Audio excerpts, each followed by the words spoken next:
Good morning, sports fans from all around the globe. I am your host, Jeff Dawson, East Coast Sports Investors. It's that time. It's the Midday Market Report at 10 a.m. How's that sound? Uh, Thanks to my great buddy, good friend. I owe him. We usually cross the border at 1 o'clock Eastern time on Wednesdays. And today he gracing us with his presence at 10 this morning, so I can then, after the show, gather up my stuff, head up to Stores, Connecticut to see my daughter to do a show remote, and get ready for Seton Hall at UConn. Big East basketball, 8:30 on Fox. Catch it. It's going to be a hell of a game. So I can't wait. This is one of our favorite times of the week. A lot to talk about, and I'm heating up in the pucks, Andrew. Look out, 2-0 this week. And I left one on the board, plus 160 I'm going to talk about. And yes, I was one of those guys that stayed up last night, and I watched the overtime, and I watched the shootout, and our U.S. men's hockey team is now out of the Olympics. But I know myself and Andrew will talk about it. So let's bring him on. The one, the only, Mr. Andrew McInnis. Hello, hello. How are you, Jeff? I am doing well. How are you this morning? Great to be here. And as always, family first. So no issues about the scheduling. I may have something in the next week or two. I have to visit my family back home. So, hey, family is important, and we'll always try and move things around. And as far as that game, that's going to be a good game tonight you're going to see. So I'll definitely be checking that out and watching. So hopefully I'll see you in the stands, maybe get a sign or something for me. But yeah, things are going well. Hockey last night was really interesting, and we'll have to discuss that USA game. So you stayed up to watch it, eh? Yeah, I try to decompress. The wife has to get up at 3:45 a.m. every morning to leave the house at 4:30 to be at work at 5. My youngest, her alarm goes off at 5:45 in the morning to get ready for school. So it's just me and my pooch, my dog, late at night, and it's the quiet time. So I have the big screen on, and I'm at the desk. I'm doing my work for the next day, and it's just so quiet and peaceful. And by the time I get to sleep and decompress, I'm still wound up like a top. So, if it's 1:30, last night almost 2, by the time I tried to decompress from that game, yeah, the sleep before midnight, Andrew, never happens. I don't even remember the last time that happened with me. That's for sure. I was on the radio last night until 3:10 a.m. local time for me. Every Tuesday night, I'm on the radio, Sirius XM, for an hour. And yeah, I probably should do some of that pre-recorded, but there's just something more fun about it being live. And it was actually a really fun time. We were discussing the Olympic hockey that was going on, the Russia, Slovakia, the USA game, of course, or no, Russia and Switzerland, excuse me. So it makes time fly by when there's actually games to discuss, because sometimes, obviously, at 1 a.m. Eastern, when my hit starts, there aren't even games on. Sometimes there are, sometimes there aren't. But with the Olympics, it's been kind of nice to have some kind of fresh content that's live to discuss. We talked last week. USA Canada was supposed to be the preview. I watched that game yesterday, and I could tell right away that it looked like a different USA team. It looked like a more tentative USA team. They didn't have that look in their eye. Maybe this Slovakian team was just a tough matchup for them. They were talking about how this team was getting better as the tournament progressed. They used the one common opponent, Germany, who that team had shut them out 4-0. And I think the U.S. snuck by with a 1-goal victory. But again, it came to overtime, that overtime for those 10 minutes, 3-on-3. And I'm going to screw the guy's name up. It starts with a B, Barbarian or whatever his name was. Dude, he looked like Gretzky out there. Yeah. He could not be stopped. The problem was he couldn't get the damn shot on net half the time. But it went to a shootout. And listen, they bitch, whine, and complain about the NFL and the one possession and the overtimes. They gave these guys 10 minutes. I mean, they could have played for another half hour. Who the hell knows? Talk about your thoughts going up to that game. Talk about the final results. And I guess talk about now you kind of got to have a smile from ear to ear. The fact that U.S. is out and not that Canada wasn't going to win the gold, but you got to be feeling good right now. Well, as far as that player you were just talking about too, Jeff, the fact that he didn't get a shot in the shootout was the talk of the town last night on social media. Look, I'm not going to sit here and say I know every player on USA. I'd be lying to you. But I know the players just based off what I've just listening, to the commentators and the analysts, and it sounds like that guy should have had a shot. I mean, he was running. He was doing so well in the overtime. Had so many chances. Part of me wanted to say that overtime was sloppy, but it was either really sloppy or really skillful because there were a lot of chances for both teams in that overtime. When we were live on the air, actually, I was on with Gabe Morency, and he cashed a plus 450 or something like that for the game. We bet that in overtime to go to a shootout. And I got in, like, no joke, a minute and a half after him, and I was able to get plus 350 for the game to go to a shootout. We were kind of just messing around, and we ended up it was very late night degenerate type stuff. We were betting on, like, will there be a shootout, a successful goal in the next shootout attempt and all that stuff. But it was really funny.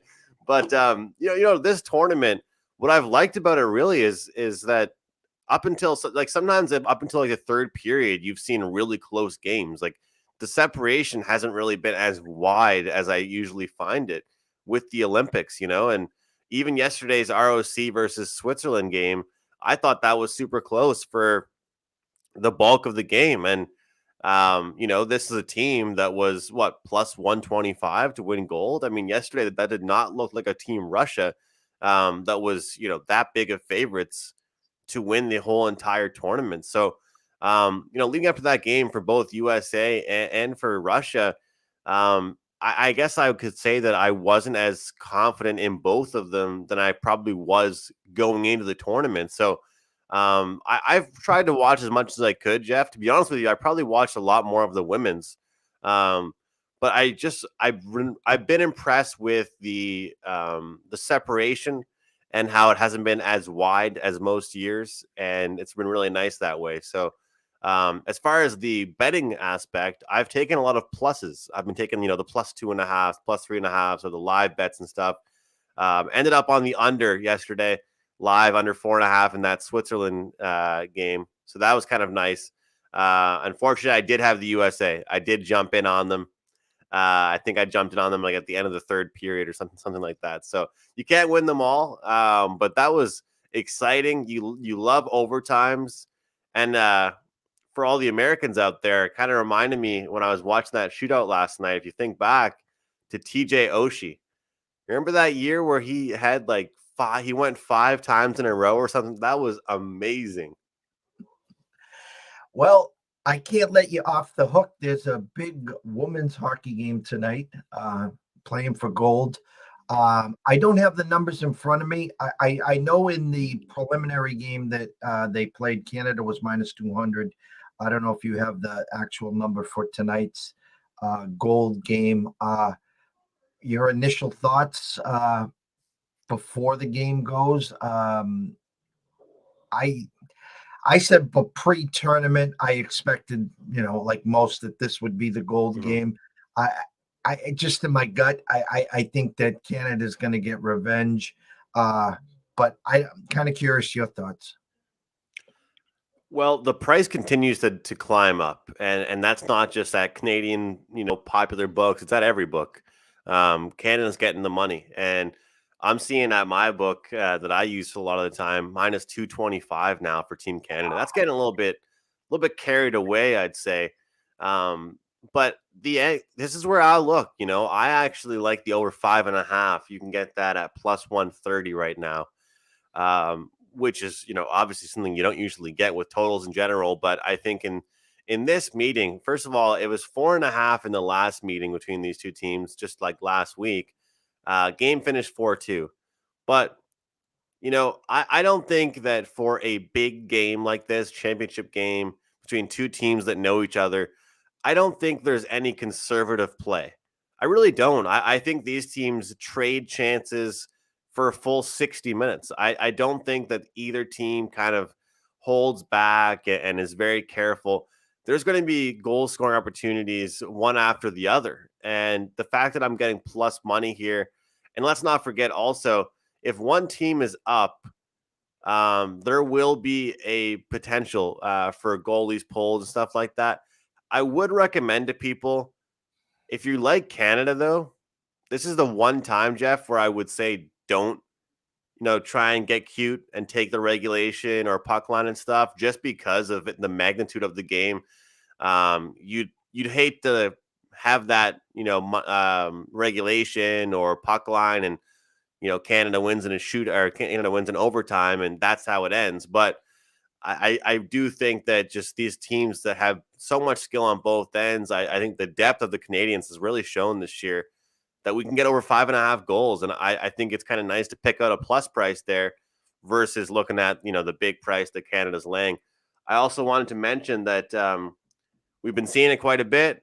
We saw it the last championship game. You can get at this game plus 325, I believe. Just want to confirm right now what the exact current price is. Plus 335 at my book for this game to not end in regulation. And I feel like that could be a live wager as well. I mean, that's a decent price there. It's kind of like soccer. A lot of times the draw price on these championship games are a lot lower for a reason. And for some reason, they haven't lowered it that much with this game in particular. Obviously, because Team Canada is upwards of 200 favorites. But I think that that's a wager I'm going to lock in. Everyone should have in their back pocket, little sprinkle, because the way I look at it, and yes, I do think Canada can win, but I think that either team that wins is gonna score 3, 4, 5 goals, honestly. And I think both teams are going to get theirs. And, I really think that if I don't get this total that's plus money, then we're going to get a 2-2 tie and go to overtime. Well, the funny is my game at Stores is at 8:30. And so I should be the game usually because of the Fox is covering it. Couple extra commercials here and there. So unless it's a blowout or my daughter's tired, we got these things out. But so I can get her back to her place by 11. So I will be listening to the hockey game the whole way home. So I have something to look forward to. That's actually enjoyable. I like doing that. Yes, and I'm excited. I look forward to that. I expect a hell of a game. Moving forward, I talked about this the whole time, and of course, the NHL didn't send players. I talked to you at length a few weeks ago before the tournament started. We've talked at length about the junior programs. 4 years from now, Andrew, you have the final say. You want the NHL guys back there, or do you like what you're seeing? It depends if we get the World Cup of Hockey tournament, because if we get that, then I have no issue. I mean, I'm sorry, I'm having a little bit of mic problem. There we go. Can you hear me okay? Loud and clear. Sorry about that. I just think that these guys are the best players at their sport. So I understand that it's kind of like boxing, like it was always amateur boxing at the Olympics and that type of thing. But I don't know. I think these guys deserve to go to the Olympics just as much as any other sport athletes do. But if they do the World Cup of Hockey and make that a great event, then I think that's fine too, because obviously the Olympics are during their season. If you look at the NBA, the basketball Olympics, it's in the summer. It doesn't interfere. And I think people have to realize that. It's not like it's just something that the NHL is doing to be rude. It's a business, and they need to make money. And if NHL players to say, "Hey, we're going to just go away for a couple weeks and not make any money for you, not fill your stadiums with fans, and have that potential to get injured and ruin the product on the ice for you guys," from a business perspective, I can't really blame the NHL. But I love watching the World Juniors. I love watching the World Hockey Championships, and I love watching the Olympics. And sometimes I even watch the Spangler Cup. So I feel like there's options for everybody. And that World Hockey Championships, the double IHF, that happens usually in the spring. That's kind of what this Olympics is a little bit right now. Not completely, but it's a lot of the time. Like and obviously I'm Canadian, I follow the Canadian teams. If they have a lot of guys for their team in the playoffs, for many years, Sidney Crosby never even played in the World Hockey Championships because he was always in the playoffs. And I remember like a couple of years ago, he got to play with McInnis and I think Marchand too, and they all won the gold together. So I feel like that tournament there is sort of what's going on right now at the Olympics. Obviously, no NHL players are there, but with that tournament, you kind of do get a mix sometimes of some players that wouldn't usually be cracking any type of Canadian roster, but because there's so many guys in the playoffs, then you get to see what they can do. But I've heard some rumblings of the World Cup of Hockey, and I look forward to us breaking that down together someday here on this show. And also, Jeff, I know I'm probably a broken record with this, but I wanted to mention to you, it's looking very, very possible. Second week of August, you and I will be talking CFL, and we'll be talking some World Junior Hockey betting again. I can't wait. I can't wait. I'm foaming at the mouth. I mean, we were just getting lathered up, and they just pulled the Zamboni right underneath us, and they said, U.S. was missing a game because of COVID, and next thing you know, I see on your timeline that they pulled the actual plug. So that's good though, because CFL and the juniors. I mean, we might need I might have to call your agent and get an extended hour for that one. So we'll be ready for that. I talked about when we started the show, 2-0 this week in the NHL. Awesome. Disappointed in myself on this on Monday. I'm a firm believer, and hockey's a big sport. When they let that coach go and they bring in a new coach, it just seems like you can get on a run. And it happens in a lot of sports, okay? But I keep going back to the Blues when they were in dead last. Next thing you know, they caught fire, and then they beat the Bruins in the Cup. I'm not saying this Edmonton team's going to do that, but we all know what they have for firepower. We had the Leafs puck line on Monday. They won, I don't know, 5-2, 6-2. Yeah, So I think it was 6-2, 5-2. yeah. I liked Edmonton. They had won on Saturday, so they were 1-0 with the new coach. I liked Edmonton. I didn't like the price, though. It was getting too steep, and they were plus 166 on the puck line, and I left them on the desk, and of course they win 3-0 there. Last night, I come back with Edmonton. Overnight line, the Kings were minus 140. I talked about it on the Breakfast Bankroll. It was basically Kings minus 119. You could have got the Oilers plus like 110, and that was at around 10 a.m. And by the time we did the closing bell, they were plus 100. 4 goals in the third period. They have now won 3 games in a row. And I think they're 8-3-1 their last 12 now. So if I asked you, Andrew, if I didn't have an Edmonton Oiler future before the season started, is it worth a sprinkle, or Mike Smith and whoever back there is not going to get you to the second or third round? Yeah, I worry about their defense and their goaltending, but I don't know. The futures, the way that they've been winning games, their past couple games under the new head coach has been impressive, because if they were winning these games by scoring 4 or 5 goals again, then I wouldn't be impressed. And it's always funny to me. I get a huge kick out of the media controversies and the media when they go after players or when players say things about them. And when Connor McDavid, or no, when Leon Draisaitl said the other day to a reporter, he said, "Do you think we purposely give up 3 or 4 goals so that we have to score 5 to win?" And it made me laugh, honestly, because it's true. I mean, it's not like these teams mean to do it. We call them over teams as betters. They just call it being bad on defense, And what they've been able to do and what they did yesterday against the LA Kings was impressive. I think they had a good defensive game, albeit the Kings hadn't played in several days, a long time. But I think their defense is changing quite a bit. I got to see it to believe it. I know that obviously the other Alberta team is playing a hell of a lot better and they're red hot. But hey, I think a future on the Flames would be a lot more valuable than a future on the Oilers. I got to see it first from both the Oilers and the Leafs in the first round of the playoffs. I was thinking of you last night because of the Flames. The Flames are playing so well right now.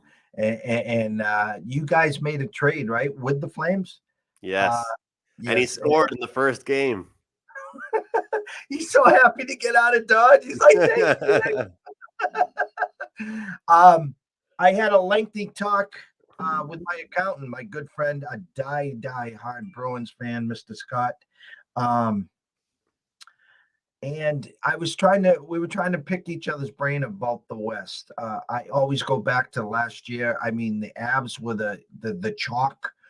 They were up 2-0 against the Vegas Knights, and then presto bango, here come the Knights 4 straight, and the rest was history there. Now the Mark Stone there, as he stated, they're pulling a Tampa Bay Lightning here. Hey, well, Mark, you played hurt long enough.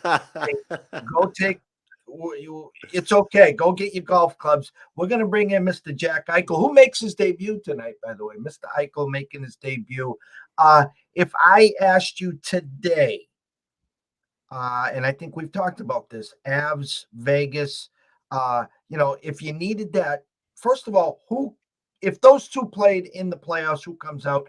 And give me someone to hold on to today as a potential West Coast Stanley Cup participant. Well, I'm looking forward to seeing Jack Eichel, what he can do. I really am. I already know what he can do, but we'll see how he fits on this Vegas Golden Knights team.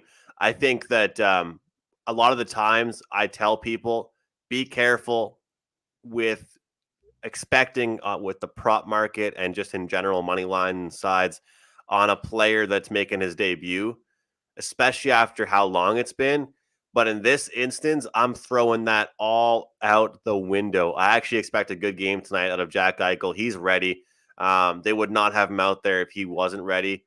So I think that he's going to have a great game. I look forward to seeing what that team can do.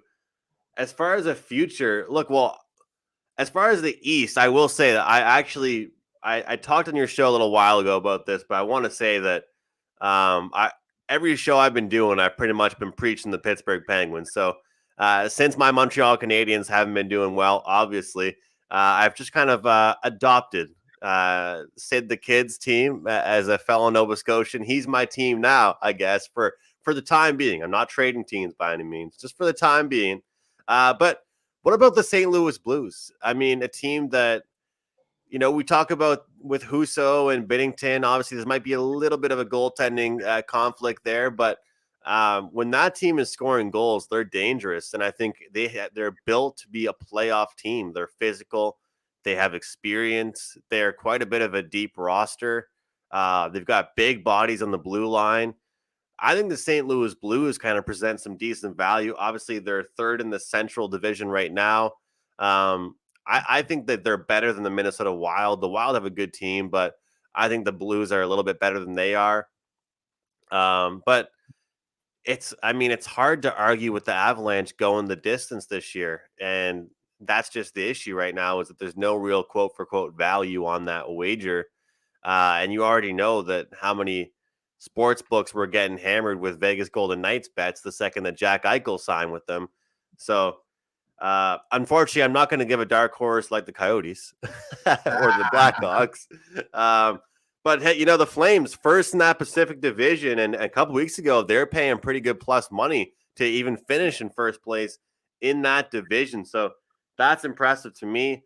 I think the Kings are going to miss the playoffs. Unfortunately, my Canucks to make the playoffs plus 400. That's probably not going to come through, unfortunately. But it's been an interesting season, and I look forward to seeing how things kind of unfold. But if we take a look at the standings right now, it's been so exciting to see how the race. Look at the Wild, Blues, and Predators. They're separated by 3 points. You take a look at that Pacific Division. The Flames sitting at 60 points, Golden Knights 59, and then you got the Oilers and Kings both at 55. Excuse me. We've got the Oilers, Kings, and Ducks, all three of them at 55 points. So the West is an absolute race right now. I think in the East, we're a little bit more sure of who's going to be in, who's not going to be in. Would you agree with that? I am, and my counter to my accountant was obviously the Bruins not going anywhere, even if they do. Win the first round and bow out is what everyone here is saying. By the way, congrats, spot on. Yesterday, I was watching your show, and you were talking about the Bruins as they had to go into the Rangers and just offensively challenged, even though they get the 1-0 lead. Rangers tie it, then they win in a shootout. I can't get the Hurricanes out of my brain. I can't. And my accountant kept hitting me in the head and saying, Jeff, listen, they're going to be good. They're good in regular season, but come playoff time, forget about it. And why did he say that? I'm curious. I mean, they're kind of built for the playoffs, aren't they? That's exactly, maybe just past. I don't know why he said it, because in August, I asked him point blank. I was like, look out for Florida, look out for the Hurricanes. And here I got a blah, blah, blah, blah, blah, blah. And it was kind of comical. They're not the sexy Lightning. They're not the sexy Leafs with all that firepower. But I cannot get the Hurricanes off the brain, Andrew. I can't. I'm trying to pull it up right now because, to be truthful with you, I can't remember what I locked in the Hurricanes to win. But I do have a future on them to win. Here we go, 14-1. Wow. And the funny thing is I really didn't think it was going to move that drastic. And that started to change like a few weeks after I gave it out to my clients. And the funny thing is about NHL futures, and I understand the business that you and I are in, that when you're doing shows, you're creating content, you have to have picks. It's what we do, but I'll go on these shows like the one I was on last night. And, immediately he goes, so what do you want? You got some action on this USA game? I was like, no, I don't have any action on this game. And he's like, all right, what about that Oilers game? You got any action? I swear to God. I'm like, yes, I do. But the reason why I say that is because they want you to have action on everything, right? Like, as a content creator and someone that's talking sports all the time, you got to have something to say, and I think you follow more sports than me, I think. And for guys like Sherapan as well, I have no idea how he has picks and insight on it blows my mind, but what I'm trying to say here is that I want to tell people out there, you don't have to give out or bet yourself preseason NHL futures, because just like the NFL, a lot of the time and some of the time, you can get the exact same price a month into the season. Things aren't going to just drastically drop. And even if they aren't the same, don't you want to look at the team play? Don't you want to watch them? I mean, I think to me, it's kind of old news, an old fashioned way of betting, taking all of your futures prior to the season. I mean, this wager I made was just a couple months ago, was not the start of the season. And I still think 14-1 is pretty good for a team that's been sitting at top for a pretty long time. So in every sport, at college basketball, you better believe I'll be finding my way down a few futures here soon. I haven't made any yet, but we'll get there. Can't wait for Vegas. I'm signed, sealed, delivered. I will be there a few days prior to you just to get lathered up and so I can get up to you guys' speed. I'm just gonna. I know you guys are in there for a couple days. The old hit and run in Vegas. You got both back. And You know what we're ordering, Jeff? We're picking up those things, the liquid IVs. Actually, I had a few people recommend those to me, and they're like, "Trust me, if you're going to Vegas for March Madness, even if you say you're not going to go too hard and party that hard, you're going to need that for the next day in the dry air." So we'll definitely be having a good time, but it's going to be strictly business. I'm Friday morning. I'm up at 7 a.m. I'm working. I'm filming Puck Time actually from the Westgate, I believe, either the Westgate or Circa. So we're still doing shows. We're still working until the weekend. I can't wait. I can't wait. By the way, I think it's T minus 27 days for me till I land. So, but I'm not counting. I'm just, just maybe, yeah. Um, Before we close here, there's 1, 2, 3, 4 games on the board tonight. Actually, a pretty good boards, with just a short slate because there's only one game, Anaheim at Calgary, that's minus 200. The other three, some nice lines. Minnesota opened up minus 150 at Winnipeg, down to 134. Florida and Carolina. I mean, we were just talking about Carolina. Very intriguing here. Carolina opens up at home only minus 115, now only minus 110. And this one got my eyes. Listen, the flips are back. The flips are coming in solid. The opening number, the Sharps are pounding one side, and they're crushing it right now. Vegas, the debut of Jack Eichel, opened up minus 110 against the Avs. The Sharps said, "Oh no, not so quick, brother." Avs now minus 122. Take it away, Andrew. Well, I just want to say this. Colorado obviously played last night. They were able to score one goal. I'm not always someone that's going to come on here and talk about analytics, but all those expected goal numbers say that Colorado should have scored 4 goals. When you see a differential, it's usually off by like 1.5 goals or something like that in a game, where Colorado had an unbelievable third period. But you'll never see close to 3.5 goal differential from the actual goal amount scored and the expected goal numbers. Why do I bring up yesterday's game? Because I think it's a good thing that Colorado is playing the next day. They get to right the ship immediately. And I never used this term, but was it a look ahead spot? Maybe it was. Maybe they were looking ahead to tonight's big game here. I'll tell you what, Jeff, there's going to be some goals in tonight's game. It's a high total for a reason. I'll say that. I saw that it's 6.5 right now, juiced minus 20 at Circa, minus 20 at Westgate, and minus 15 at South Point. I expect that to keep climbing. Any leans picks that you already have for the NHL tonight? I like Minnesota quite a bit. Winnipeg, they're just not there right now. And they can't compete with a team like Minnesota that has the scoring ability. You talk about line depth and talk about scoring ability with guys like Kyle Connor, even Andrew Copp's been getting a lot of shots, but I can't trust them to trade goals. Even they're at home. I understand that, but game in, game out, the Winnipeg Jets are a team that I don't want to rely on to score goals for me when I need that.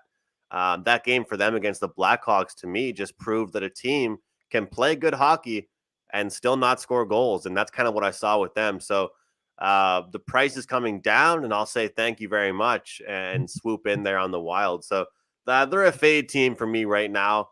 The other games, I think it could be an overnight. I've had a pretty good read on totals lately. I think that the next 3 games after that, I think we could see a total and go over in all 3 of those.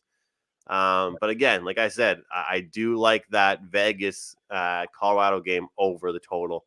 And I'm telling you, this is one of those ones you don't want to say I'll bet live and wait to get a better number, because the number you'll be seeing is probably 7.5 after the first few minutes. If you have it in front of you, what is the first period over? I assume that's got to be minus 140, 150.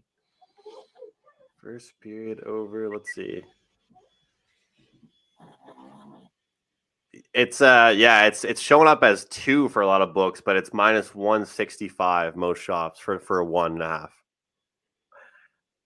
That's I had you on the brain the other day because we gave out a hockey game and we won.